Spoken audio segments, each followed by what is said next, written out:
नमस्कार दोस्तों, knowledge stream और सेंटर ऑफ लर्निंग में आपका स्वागत है। आपके एग्जाम प्रिपरेशन को और बेहतर बनाने की तरफ एक कदम। दोस्तों, इकोलॉजी और एनवायरनमेंट यानी पारिस्थितिकी और पर्यावरण के अंतर्गत हम क्लाइमेट चेंज के बारे में डिस्कस कर रहे थे। उसी सीरीज में हम कुछ मिसलेनियस इश्यूज यानी विविध मुद्दों के बारे में डिस्कस करेंगे, जिसमें आज हम ब्लैक कार्बन के बारे में थोड़ा जानेंगे। इसकी वजह से क्या इश्यूज क्रिएट हो रही हैं उसके बारे में डिस्कस करेंगे। चलिए स्टार्ट करते हैं आज का लेक्चर स्टार्ट करने से पहले आपसे अनुरोध है, नॉलेज स्ट्रीम को जरूर सब्सक्राइब कर लें और नेक्स्ट वीडियो की नोटिफिकेशन के लिए बेल आइकन को जरूर दबा लें। बेसिकली ब्लैक कार्बन क्या होता है? ब्लैक कार्बन एक सॉलिड पार्टिकल है जिसे एरोसोल भी बोल सकते हैं। ये गैस नहीं है। बेसिकली इसका जो मेन कंट्रीब्यूशन है वो वार्मिंग ऑफ द एटमॉस्फेयर यानी एटमॉस्फेयर को ये वार्म करता है। ब्लैक कार्बन एक ठोस कण या एरोसोल है जो कि गैस नहीं है। तो black carbon is not a gas. ये बहुत इंपॉर्टेंट बात है एग्जामिनेशन पॉइंट ऑफ व्यू से। और ये इसका जो प्रमुख कंट्रीब्यूशन है वो एटमॉस्फेयर को हीटअप यानी उसको गर्म करने में, बेसिकली ग्लोबल वार्मिंग में इसका बहुत ही महत्वपूर्ण योगदान है। ब्लैक कार्बन को कॉमनली हम सूट के नाम से जाना जाता है। सूट जिसे कालिक हिंदी में बोला जाता है। और ये एक फॉर्म है पार्टिकुलेट एयर पॉल्यूटेंट का। जैसे हम जानते हैं जो एयर पॉल्यूटेंट है उसमें PM2.5 और PM10 की कैटेगरी आती है। बेसिकली जो PM2.5 है मतलब उनका जो साइज है पार्टिकल्स का, जो एटमॉस्फेयर में हमारे पॉल्यूटेंट एयर पॉल्यूशन के नाम पर जो है एयर पॉल्यूशन के रूप में जो छोटे छोटे पार्टिकल हमारे एटमॉस्फेयर में मूव करते रहते हैं, उनका अगर साइज 2.5 माइक्रोन 1 माइक्रोन बराबर 10⁻⁶ मीटर क्या होता है। तो अगर उनका पार्टिकल साइज 2.5 माइक्रोन से कम है तो वो PM2.5 की कैटेगरी में आते हैं, यानी पार्टिकुलर मैटर 2.5 की कैटेगरी में।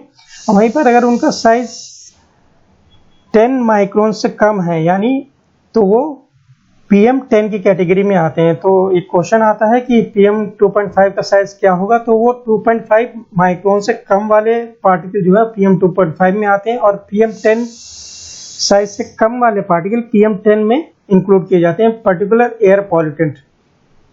वहीं अगर कोर्स PM की हम बात करते हैं तो वो 2.5 से 10 माइक्रोन के जो उनकी रेंज है साइज उसमें आते हैं। तो इस तरीके से जो ये ब्लैक कार्बन है it is a form of particular air pollutant. और ये जो मेन प्रोड्यूस होता है वो इनकम्प्लीट कंबशन, कोई भी अगर कंबशन होता है वो इनकम्प्लीट नहीं होता है यानी पूर्ण नहीं होता है, अधूरा दहन होता है, तो ये ब्लैक कार्बन प्रोड्यूस होते हैं।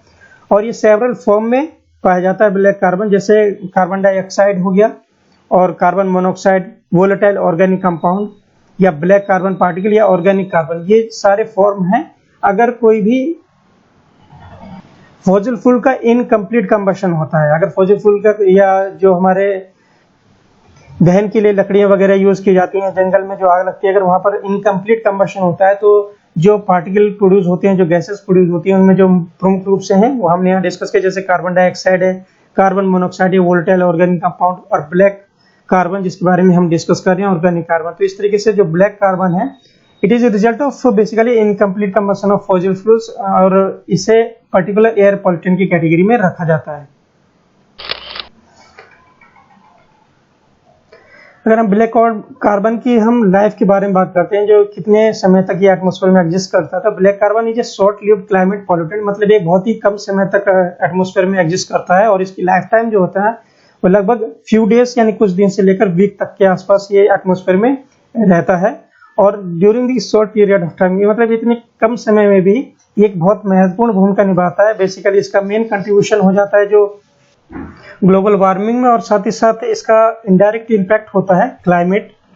ग्लेशियल रीजन में ये एक ब्लैक लेयर के रूप में वहां पर हमको दिखाई देती है, जैसे कि हम यहाँ फिगर में देख पा रहे हैं। जैसे ग्लेशियर है उसमें जो ये ब्लैकिश लेयर के रूप में ये इकट्ठा हो गई है वो ब्लैक कार्बन ही है और एग्रीकल्चर और ह्यूमन हेल्थ के लिए भी बहुत ही ज्यादा नुकसानदायक है।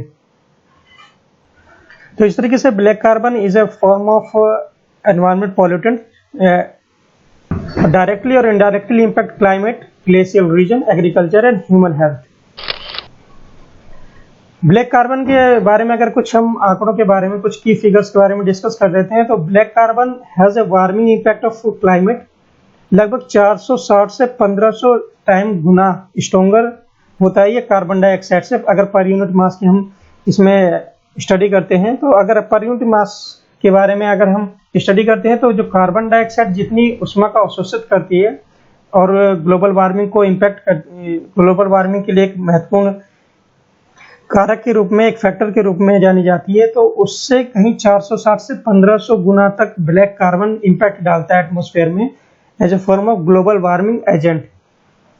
मतलब ये सिंपल तौर पर 460 से 1500 टाइम गुना ज्यादा हानिकारक है कार्बन डाइऑक्साइड से, अगर हम ग्लोबल वार्मिंग एक कारक, एक फैक्टर के रूप में बात करते हैं। तो वहीं पर जो ये इसका लाइफ टाइम होता है, जैसे आप डिस्कस किया, 4 से 12 दिन तक एटमॉस्फेयर में रह सकती है और 4 से 12 दिन में ही बहुत ज्यादा एटमॉस्फेयर को नुकसान पहुंचा सकती है।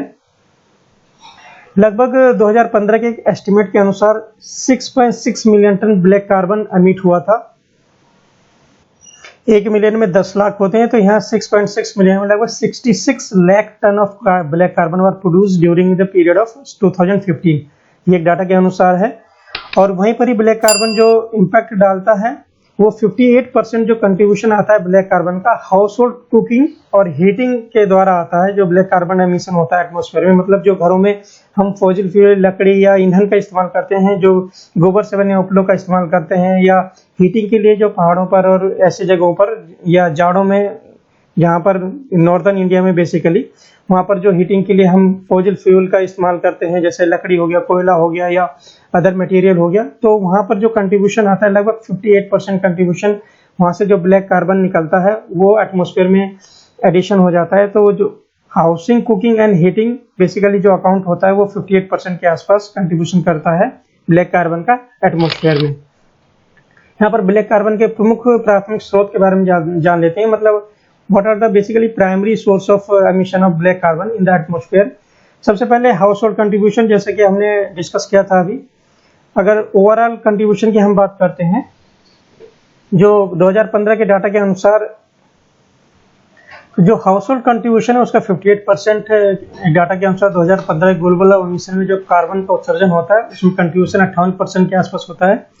हाउस होल्ड कंट्रीब्यूशन में रेजिडेंट बायोफ्यूल आता है। रेजिडेंट बायोफ्यूल बेसिकली वो फ्यूल होता है जैसे प्लांट, एल्गी मटेरियल या एनिमल वेस्ट से जो भी एक फ्यूल का निर्माण होता है वो बायोफ्यूल के रूप में जाना जाता है, और ये it is a form of renewable energy है। वहीं पर रेजिडेंट कोल कुकिंग और हीटिंग भी हाउस होल्ड कंट्रीब्यूशन में इंक्लूड किया जाता है। तो हाउस होल्ड कंट्रीब्यूशन जो होता है 58% के आसपास 2015 की डाटा के अनुसार है। वहीं अगर ट्रांसपोर्ट कंट्रीब्यूशन की हम बात करते हैं, ट्रांसपोर्ट कंट्रीब्यूट करता है लगभग 24% के आसपास एक डाटा के अनुसार 2015 में, जो कि ब्लैक कार्बन का एटमॉस्फेयर में कंट्रीब्यूशन है ट्रांसपोर्ट का। और उनमें ऑन रोड डीजल इंजन और बेसिकली मेन कंट्रीब्यूशन जो ब्लैक कार्बन का, अगर हम फ्यूल की बात करते हैं ट्रांसपोर्ट के थ्रू, तो वो जो डीजल इंजन हमारा होता है उसका सबसे बड़ा मेजर कंट्रीब्यूटर है ब्लैक कार्बन का एटमॉस्फेयर में। और लगभग ट्रांसपोर्ट 24% के आसपास इसने कंट्रीब्यूट किया था 2015 में ब्लैक कार्बन के एडिशन का। वहीं अगर इंडस्ट्रियल कंट्रीब्यूशन की हम बात करते हैं तो लगभग 6% के आसपास ग्लोबल एमिशन में इसका योगदान रहा है, औद्योगिक योगदान, जो कि इंडस्ट्रियल एरिया रीजन में हम कोल का बर्न करते हैं, वहां से जो सूट पार्टिकल्स निकल के एटमॉस्फेयर में ऐड हो जाते हैं। और जैसे कि हमारे जो ईंट के भट्टे होते हैं वहां पर लकड़ी वगैरह जलाया जाता है, कोयले वगैरह जलाया जाता है, उससे जो इनकम्प्लीट कंबशन होता है और जो suit particles of black carbon वो एटमॉस्फेयर में एडिशन हो जाता है। तो ये बेसिकली इतना इन सबका कंट्रीब्यूशन लगभग 6% के आसपास 2015 में डाटा के अनुसार पाया गया था। वहीं पर जो सब्टल बर्निंग होता है एग्रीकल्चर में, जब फसल कट जाती है और कुछ वहां पर जो remaining part of agriculture product रह जाते हैं जिन्हें सब्टल कहते हैं, वो अगर बर्न किए जाते हैं खेतों में, खासकर अगर हम बात करते हैं न्यूज़पेपर में काफी पढ़ा होगा, ये हरियाणा और पंजाब वाला रीजन है, यहाँ पर जो एग्रीकल्चर पीरियड खत्म होता है तो ये सब्टल बर्निंग किया जाता है। तो वो लगभग एटमॉस्फेयर में उसकी वजह से जो कार्बन, ब्लैक कार्बन का एमिशन होता है वो एटमॉस्फेयर में एडिशन हो जाता है उसका, और वो लगभग कंट्रीब्यूट 5% के आसपास वो कंट्रीब्यूट करता है ब्लैक कार्बन का एडिशन का एटमॉस्फेयर में। वहीं पर अगर बात करते हैं जो फॉसिल फ्यूल का कंट्रीब्यूशन होता है, जो ईंधन जलाया जाता है हमारे पावर प्लांट्स या इंडस्ट्रीज में, उसका कंट्रीब्यूशन लगभग 3% के आसपास ब्लैक कार्बन के उत्सर्जन में योगदान रहा है 2015 के डाटा के अनुसार। और लार्ज स्केल कंबशन जो भी होता है, जैसे कि हम न्यूज़पेपर में काफी पढ़ा होगा कि फॉरेस्ट फायर हो गया, खासकर उत्तराखंड वगैरह या हिली एरिया में जो फॉरेस्ट फायर होता है गर्मी के दिनों में, तो लार्ज स्केल कंबशन के रूप में जाना जाता है। उसका कंट्रीब्यूशन लगभग 2% के आसपास रहा है ब्लैक कार्बन के उत्सर्जन में और उसका वातावरण में योगदान में। और जो म्यूनिसिपल वेस्ट है वहाँ पर भी जो लैंडफिल हमने देखा होगा सिटीज के बाहर, जहाँ पर म्यूनिसिपल वेस्ट जमा हो जाता है गर्मी के दिनों में, या ह्यूमन एंथ्रोपोजेनिक एक्टिविटी से वहाँ पर भी आग वगैरह की घटनाएं हमको देखने को आती हैं। तो ये जो म्यूनिसिपल वेस्ट है उसका भी मेजर कंट्रीब्यूशन रहता है इस ब्लैक कार्बन में, और लगभग 1% के आसपास 2015 के डाटा के अनुसार इसका कंट्रीब्यूशन रहा है। तो इस तरीके से जो ये major source of black carbon है हमने यहाँ पर डिस्कस किया, और उनका कंट्रीब्यूशन कितना रहता है ब्लैक कार्बन के उत्सर्जन में, इसके बारे में हमने जाना। तो इस आज के लेक्चर को यहीं समाप्त करते हैं। आज के लेक्चर में हमने ब्लैक कार्बन क्या होता है और उसके जो प्रमुख स्रोत हैं जहाँ जहाँ से उत्सर्जन होता है उसके बारे में डिस्कस किया। एग्जामिनेशन पॉइंट ऑफ व्यू से ये जो मिसलेनियस इशू है बहुत ज़्यादा इंपॉर्टेंट है, इनके बारे में पूछा जा सकता है। आपके लेक्चर कैसा लगा प्लीज़ कमेंट बॉक्स में जरूर बताइएगा। नॉलेज टीम से जुड़ने के लिए धन्यवाद।